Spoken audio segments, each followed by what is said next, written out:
Mesdames et messieurs, bonsoir et merci d'être avec nous ce soir pour ce grand moment qu'on va vivre dans quelques instants. La fibre à Maurice, c'est une réalité.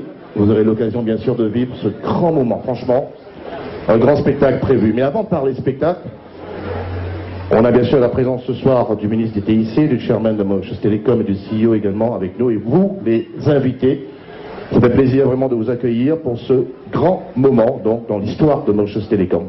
Puisqu'on parle d'histoire, on va, avant justement de venir à ce moment que tout le monde attend, on va vous proposer un petit flashback des innovations de Mauritius Telecom. Sur les écrans, vous allez voir donc un petit clip qui est lancé pour vous.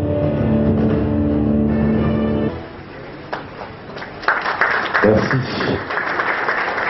Merci d'applaudir effectivement de l'innovation d'année en année, qu'on a été donc témoin de Mauritius Telecom. Et la semaine dernière d'ailleurs, il y avait aussi une innovation avec le lancement de l'IPTV, le nouveau Mighty. Et j'ai maintenant le plaisir d'inviter le CEO, M. Saratlala, qui va donc venir vous adresser ses mots de bienvenue ce soir. On applaudit le CEO, M. Saratlala. Merci, Elvis. Honorable Tessarajan Pidechidambom, ministre des Technologies, de l'Information et de la Communication. Monsieur Ashraf Dalal, président du conseil d'administration de Mauritius Telecom. Je reconnais dans la salle plusieurs visages familiers, mais je salue aussi mes collègues, le DCI, le CFO, le Executive Head pour Networks et Commercial. Et je tiens à dire que dans la salle se trouve aussi l'ancien président du conseil d'administration et le président du conseil d'administration de Mauritius, mon ami Dastoma. Et il y a aussi le PS du ministère d'éthique. Je salue tous les chairmen, CEOs, chefs d'entreprise, tous ceux qui ont répondu favorablement à notre invitation.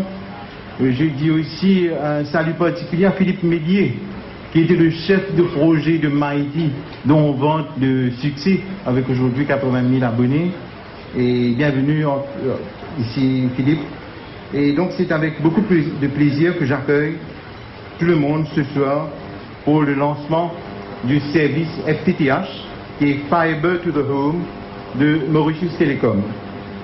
Ce lancement, comme les clips précédents ont montré, se situe dans la lignée des innovations de Mauritius Telecom réalisées ces dernières années pour enrichir les offres en télécommunications fixes, mobiles et Internet et pour offrir de nouvelles expériences à nos abonnés. La fibre optique est depuis quelques années déjà une révolution pour les opérateurs de télécom dans le monde, notamment de par le volume impressionnant de données qu'elle peut transporter en comparaison avec le traditionnel fil de cuivre et les multiples possibilités de communication qu'elle offre. D'ailleurs, vous avez dû voir le Premier ministre parler de tsunami of data, et c'est en train d'arriver. Cette abondance de données et cette demande de données de la part de nos clients. Pour les opérateurs de télécommunications, la fibre est une excellente opportunité à saisir afin d'enrichir l'offre déjà disponible avec un réseau national qui utilise des câbles de cuivre. Ce sont au fait les entreprises qui ont ainsi été nos premiers clients chez Fibre Optique avec le lancement en 1998 des premières offres Fiber to the Building, FTTB, ou Fiber to the Business, en ligne avec le besoin de capacité de service des entreprises de l'époque. Avec les investissements de Mauritius Telecom dans les câbles sous-marins, notamment Fibre Optique Save, et les opportunités de connectivité internationale ainsi créées, la demande des entreprises a continué à croître. Et avec les autres projets de câbles dont vous connaissez, ce qui fait qu'actuellement, plus de 200 entreprises du pays sont parmi nos clients Fiber to the Business. 11 bâtiments abritant les locaux du gouvernement, Monsieur le ministre, sont aussi connectés au réseau fibre optique de Mauritius Telecom. Je cite le business area de Port-Louis, la cybercité d'Ébène, les régions de Bagatelle, de Paille, et de l'aéroport à Plaisance sont aussi reliés au réseau FTTB qui peut fournir une expérience très haut débit allant jusqu'à 1 giga. Donc, c'est peut-être des informations que le public n'a pas, mais au niveau des abonnés résidentiels, Mauritius Telecom dispose déjà d'un réseau à haut débit de qualité sur cuivre qui touche 350 000 abonnés, 350 000 résidences, je dois dire, de foyers mauriciens. D'ailleurs, c'est à partir de ce réseau cuivre que nous offrons depuis 2006 le service Mighty comprenant de l'Internet haut débit ainsi que de chaînes de télé, une cinquantaine de chaînes, la vidéo à la demande, plus de 700 films disponibles selon le débit choisi pour l'abonné. Les différentes offres sont de 512, 1 méga, 2 mégas, 4 mégas et qui donnent un choix aux clients résidentiels par rapport à leur budget ou à leurs besoins. Mais sur le cuivre, on ne peut pas aller au-delà de 4 mégas en termes de vitesse. Donc, durant ces dernières années, nous avons vu aussi une évolution fulgurante au niveau de l'utilisation, l'usage et de la demande du haut débit à travers le monde. À Maurice, la demande de la bande passante, qui était de 7 gigas en 2011, a presque triplé en 2013 pour atteindre 20 gigas. Donc, on voit la demande croissante et de ce fait, on voit que de besoins futurs en bande passante seront encore plus conséquents. Pour pouvoir répondre à cette demande, il est important pour nous de continuer à améliorer notre réseau, d'où l'investissement dans la fibre optique au niveau résidentiel. Nous avons aussi commencé le déploiement de FTTH, donc sur une base pilote l'année dernière à Floréal et à Quatre-Bornes, et nous avons déjà connecté 550 abonnés qui utilisent la fibre aujourd'hui. Nous comptons installer 17 000 home pass. C'est quoi un home pass? C'est-à-dire on fait l'installation passant devant les résidences. Ce qui fait que s'il y a une demande, on peut facilement connecter à ce moment-là cette résidence à notre réseau. Et donc jusqu'à la fin de 2013, nous avons l'intention de connecter 17 000 home pass. Cela représente pour cette année donc des investissements de l'ordre de 200 millions de roupies. Et le déploiement se fera région par région jusqu'à fin 2013. Outre Floréal et Quatre-Bornes dont nous avons déjà commencé à connecter, nous allons connecter les régions de Beaubassin, Rosehill, Candos et Ébène. En 2014, le déploiement continuera dans ces régions bien sûr, mais on prend d'autres régions comme Forestside, Port-Louis, Plaine Verte, Paille et Triolet. Et on va continuer le déploiement avec des investissements de l'ordre qu'on a prévu donc pour les 5 prochaines années de 5,5 milliards de roupies. Nous comptons déployer la FTTH jusqu'à 50% des foyers jusqu'à la fin de 2016. Donc nos offres de ADSL et de Mighty sur cuivre vont demeurer parce qu'on ne pourra pas tout déployer. C'est un déploiement qui va se faire par stage graduellement.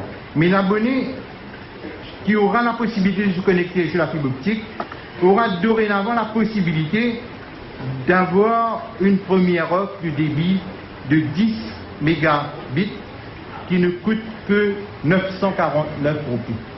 Donc il aura une connexion de 10 mégas à 949 pour Mighty et cette offre est une offre exceptionnelle de lancement. Avec un abonné de l'offre de 1 méga de Mighty, verra son package au débit passer à 10 mégas, mais pour le même prix. Nous souhaitons ainsi faciliter. Pourquoi on fait ça? On veut une migration de cette base sur le cuivre passer sur fibre optique. Et bien sûr, nous aurons aussi la possibilité, puisque les offres, et on a simplifié nos offres, on aura des offres de 10 mégas et de 30 mégas. Moi, j'ai discuté avec mon équipe, et dans les discussions, on disait il faut faire des offres de 512, 1 méga, 2 mégas. J'ai dit écoutez, ne venez pas me dire qu'avec la fibre optique, on va donner des offres de 512 à nos abonnés. Il faut commencer avec 10 mégas. Donc 10 mégas et 30 mégas. Donc on a simplifié l'offre. Donc le client résidentiel sur fibre optique, le connecté n'est pas tout. il faut investir dans la connectivité internationale, puisque tout le monde va chercher l'Internet à l'international. Donc nos investissements dans les différents projets de câbles sous-marins à fibre optique nous offrent aussi le fait qu'on a investi dans différents câbles, ça nous donne plus de résilience. Et cette résilience est essentielle pour les business, mais on le voit aussi pour les résidences. Parce que les personnes maintenant, ils regardent la vidéo, ils font du vidéo streaming, ils regardent des films, ils restent connectés, ils regardent la télé, donc ils ne veulent pas être déconnectés. Donc il faut que nous, comme opérateurs, on puisse assurer cette résilience et donner ce service. Avec cette nouvelle innovation donc de fibre, nous souhaitons mieux répondre aux attentes de nos clients. Mesdames et messieurs, je tiens à remercier aussi le ministre de sa présence, le chairman et vous tous, et je vous souhaite, le clou de la soirée sera le show laser tout à l'heure, et ça ne dure pas longtemps, mais je vous souhaite tous une expérience à vivre. On le voit à la télé, mais de regarder, de voir, de constater de visu, c'est autre chose. Donc, passez une bonne soirée avec nous. Merci. Merci, M. Saratala, CEO de Mauritius Telecom, merci beaucoup. Avec le même plaisir, et sous vos applaudissements, mesdames et messieurs, nous allons maintenant donc inviter le chairman de Mauritius Telecom, M. Ashraf Dalal.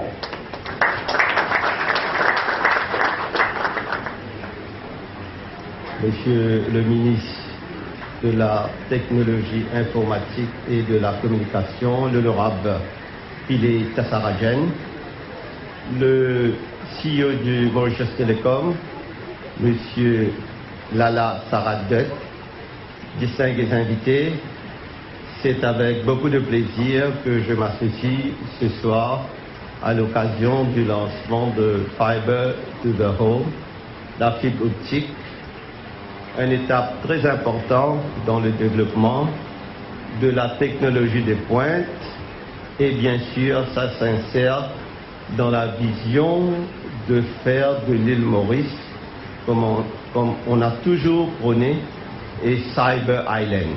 Cyber Île, le concept de Cyber Île, c'est de donner plus d'accès à l'information. Aujourd'hui, ce n'est pas un secret pour personne que l'accès à l'information est quelque chose, c'est un élément primordial dans le développement social, culturel et bien sûr économique du pays. Et le gouvernement, dans sa vision, a toujours prôné une démocratisation de l'économie. Mais la démocratisation de l'économie passe par la démocratisation à l'accès à l'information, accès à l'Internet. Donc, aujourd'hui, ce soir, le lancement de Fiber to the Home, ça s'insère dans la politique directe du gouvernement de empowering the people. C'est ça ce qu'on est en train de lancer ce soir, c'est l'indépendance économique du citoyen. Il faut que le citoyen, pour être maître de son destin, a tous les outils. Et aujourd'hui, les outils informatiques sont tellement vitaux qu'il n'y a personne qui peut se laisser, ou c'est, comme on dit, to be on the sideline. On ne peut pas laisser nos concitoyens être on the sideline de l'informatique.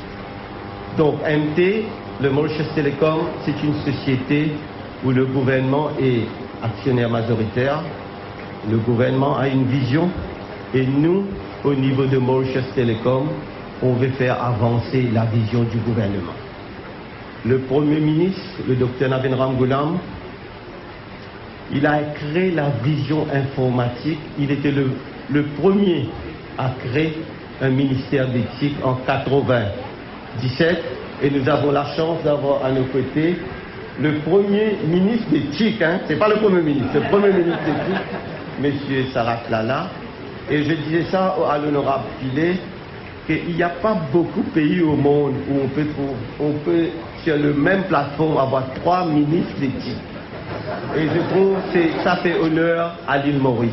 Donc pour prouver l'engagement du gouvernement de donner la chance à tous les citoyens à travers l'accès à l'information, accès à l'Internet, the fiber to the home, c'est pour vous donner plus d'accès et l'accès plus rapide. To be ahead of the curve. Donc ce soir, j'ai dit, je veux remercier l'équipe qui a travaillé d'arrache-pied sous la direction de M. Rissol, M. Ouzir, M. Ouchana. Ils ont fait un très bon travail et je vous demande de bien les applaudir.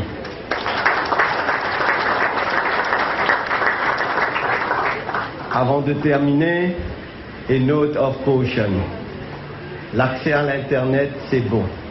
Aujourd'hui, on parle d'un connected world, connected mind. Mais il ne faut pas oublier, l'accès à l'Internet, l'accès à l'informatique vous aide à connecter avec des gens qui sont très loin. Mais il ne faut pas oublier, en essayant de connecter avec des gens qui sont très loin, il ne faut pas se déconnecter avec des gens qui sont près de vous. Merci. Merci. Merci, au chairman donc, de Mauritius Telecom, M. Ashraf Dalal. Sous vos applaudissements, mesdames et messieurs, je vais inviter le ministre des TIC, donc l'honorable Tassarajan Pillay Chunamram.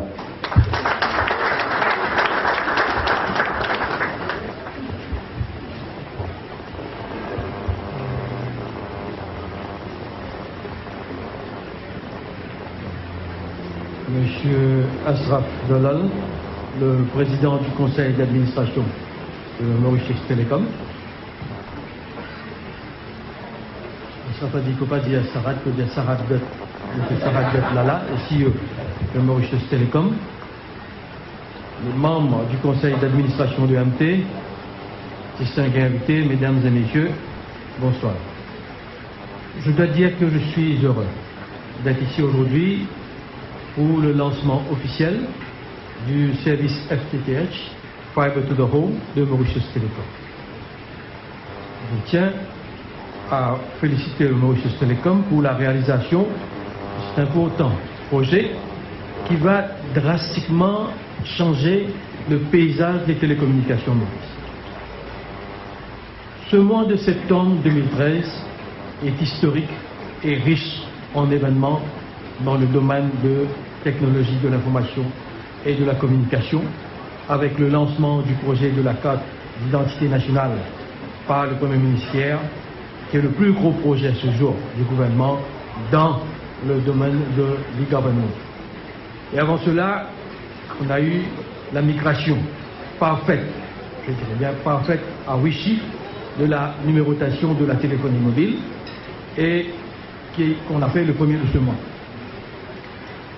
Par ailleurs, je suis extrêmement heureux d'annoncer que mon ministère, avec l'appui de l'Agence française de développement, signera un contrat ce mois-ci avec un cabinet d'experts de renom international, Action Limited, pour entreprendre une étude de faisabilité de connecter l'île Rodrigue à une câble fibre optique sous-marin.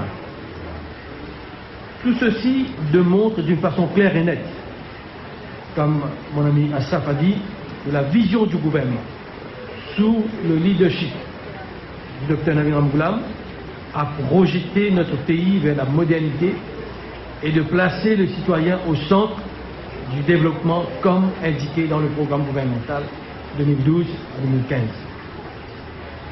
Mesdames et messieurs, dans cette perspective que mon ministère s'est donné à fond afin de faire de l'île Maurice le pays le mieux connecté au monde et de s'assurer que l'autoroute de la communication passera devant votre cœur.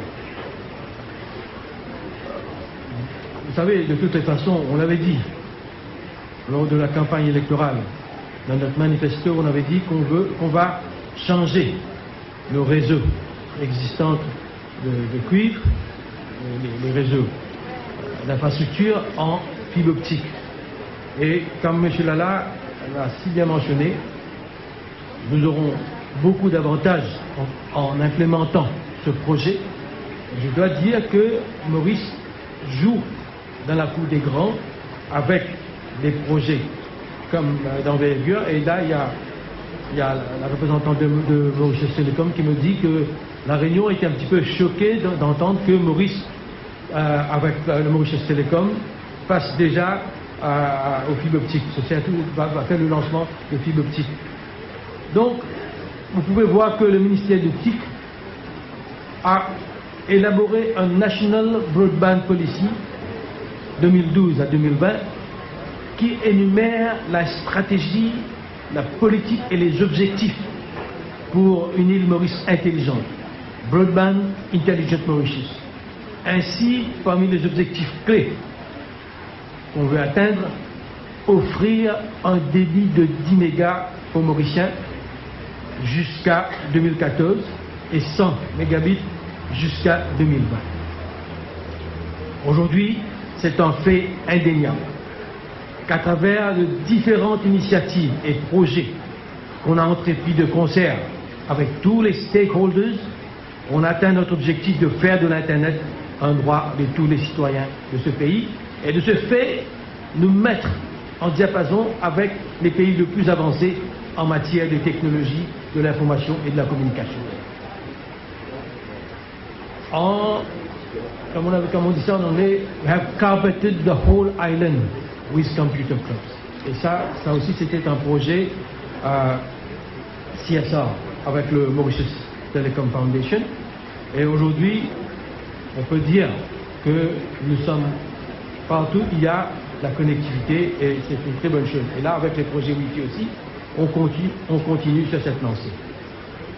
Je voudrais ici ouvrir une parenthèse pour dire que beaucoup pensaient quelque temps de cela que tout ce que nous disions était utopique et que je me livrais à une bataille déjà perdue d'avance, tandis que d'autres pensaient que ce secteur était une chasse gardée pour une poignée de privilégiés qui étaient tout simplement déconnectés avec la réalité du pays. Aujourd'hui, je suis heureux que tout cela est derrière nous, quitte à avoir quelques frictions ça et là avec les opérateurs, y compris l'opérateur historique, mais on le fait pour une bonne cause, et comme vous le savez, une rivière sans rocher, il n'y a pas de musique, n'est-ce pas? Donc, s'il faut le faire pour le plus grand bien de ce pays. Afin de ne pas perdre de vue le progrès indéniable accompli dans le domaine de TIC pendant ces dernières années, je voudrais me référer aux derniers indicateurs que l'Union internationale des télécommunications, le ITU, et le dernier bulletin sur l'éthique que Statistics Mauritius viennent de sortir pour l'année 2013. La pénétration de la téléphonie mobile dans le monde, je dis bien dans le monde, est de l'ordre de 96%, soit 89% dans les pays en voie de développement et 128% dans les pays développés. À Maurice, la pénétration de la téléphonie mobile est de 115%, qui est un score exemplaire dont on doit tout être fier. C'est long. Le ITU, toujours 28% des ménages dans les pays en développement sont connectés à l'Internet, tandis qu'à l'île Maurice, on a dépassé le cap de 40%, bien qu'il faut préciser que le taux ne dépassait pas plus de 20% quelques années de cela. En Afrique, ce taux est malheureusement que de 7% seulement, alors que nous sommes à 40%. Un fait intéressant à souligner est que le coût de la communication par rapport au Gross National Income per capita, le GNI, a été fixé à un seuil de 5% par le ITU, le Millennium Development Goal. Ce n'est pas nous qui a fixé ça, c'est le ITU. Ce taux est de 1,7% dans les pays développés, tandis que dans les pays en voie de développement, le taux, malheureusement, encore une fois, est de 30,1%. À Maurice, nous faisons mieux que les pays développés. D'après les dernières indications, le coût de la communication par rapport au GNI est de l'ordre de seulement 1,3%. Alors, le Millennium Development Goals, ils ont dit que d'ici 2015, il faut faire de sorte que ça arrive à 5%. Les pays d'Afrique qui sont à 30%, il y a d'autres qui sont à plus que ça. Et nous sommes en 2013, on est à 1,3%. Enfin, l'Internet à haut débit sur le mobile a été de 48% en Amérique, 68% en Europe et seulement 11% en Afrique. Ce taux est de 44% à Maurice en 2012, en comparé à 29% en 2011. Comme vous le voyez, mesdames et messieurs, ces chiffres parlent des faits qui sont fournis par les institutions crédibles et respectées dans le sphère des technologies de l'information et de la communication, n'en déplaise aux détracteurs, comme ils ont fait pour la carte d'identité. Ce bilan flatteur, que ce soit par rapport à l'accès et au prix de la connectivité, est surtout tributaire aux initiatives et projets novateurs du gouvernement, entrepris ensemble et de concert avec les opérateurs de télécommunications, qui, comme je le dis, a parfois bousculé notre comfort zone. Au fait, dès que j'ai pris ma fonction comme ministre de TIC en 2010, j'ai fait, et cela contre vent et marée, de la baisse des prix de services des télécommunications, mon cheval de bataille. Effectivement, hier, le Premier ministre a fait mention de cela. Et on a vu la baisse considérable, je me souviens, en 2011, il y a eu une baisse d'environ 20% lors du budget que le ministre des Finances avait présenté. Et en 2012, en 2011, en 2010, c'était à 20%. En 2011, une baisse d'environ 18%. Et en 2012, une baisse d'environ 45%. 45 à 47%, pour passer à 200 autour. Pour vous montrer que jamais comme auparavant, le prix des télécommunications a baissé de cette ampleur. Grâce à d'abord une compétition accrue, mais saine, et surtout grâce à la politique du gouvernement pour s'assurer que les prix des télécommunications soient abordables et en adoptant une politique d'ouverture en ce qui concerne nos stations d'atterrissage des câbles sous-marins. Il est bon de constater que tout ça a été fait. Si on a pu faire le prix du broadband à 200 roupies, c'est aussi grâce à la subvention du Universal Service Fund. Par ailleurs, c'est dans ce contexte propice à la compétition qu'on a accueilli récemment chez nous l'opérateur Belgacom. Il y a quelques temps de cela, on a vu l'arrivée de Barak Telecom, qui est entré de plein pied dans les offres de fibre Fiber to the Home. Mesdames et messieurs, je voudrais donc saluer l'initiative de Mauritius Telecom d'investir dans le fibre. Au niveau du déploiement du réseau FTTH de Mauritius Telecom, je suis heureux d'apprendre que la société compte connecter jusqu'à 8000 foyers jusqu'à la fin de l'année et 50% des foyers mauriciens jusqu'en 2016. J'apprends aussi que MT a déjà déployé plus de 2000 km de fibres optiques à travers l'île. Et je note également qu'en ligne avec la stratégie de permettre aux Rodriguais de profiter des avantages de la fibre et des nouvelles technologies, MT compte déployer la fibre optique dans le cœur du réseau des Rodriguais à partir des États-Unis. Donc le projet FTTH est aussi mis en chantier actuellement par deux autres opérateurs, notamment MTEL et Barak Telecom. Le gouvernement reconnaît que les trois opérateurs ont investi énormément dans leurs projets respectifs et c'est pour cette raison qu'on a décidé de leur octroyer l'exclusivité de l'usage de leur réseau pendant les 3 prochaines années afin de leur permettre de rentabiliser leur investissement. Le gouvernement s'attend donc à ce que différents projets soient concrétisés dans le meilleur délai afin que toute la population puisse bénéficier des avantages qui en découlent. Mesdames et messieurs, je termine donc en félicitant encore une fois Mauritius Telecom pour la réalisation de ce projet et en souhaitant bonne chance pour tous les autres projets à l'avenir. Parce que Sharath Nana nous a fait comprendre qu'il y a 2 projets qui sont in the pipeline et je salue cette initiative. Et donc, maintenant, j'ai le plaisir de lancer officiellement le service FTTH de Mauritius Telecom. Merci beaucoup.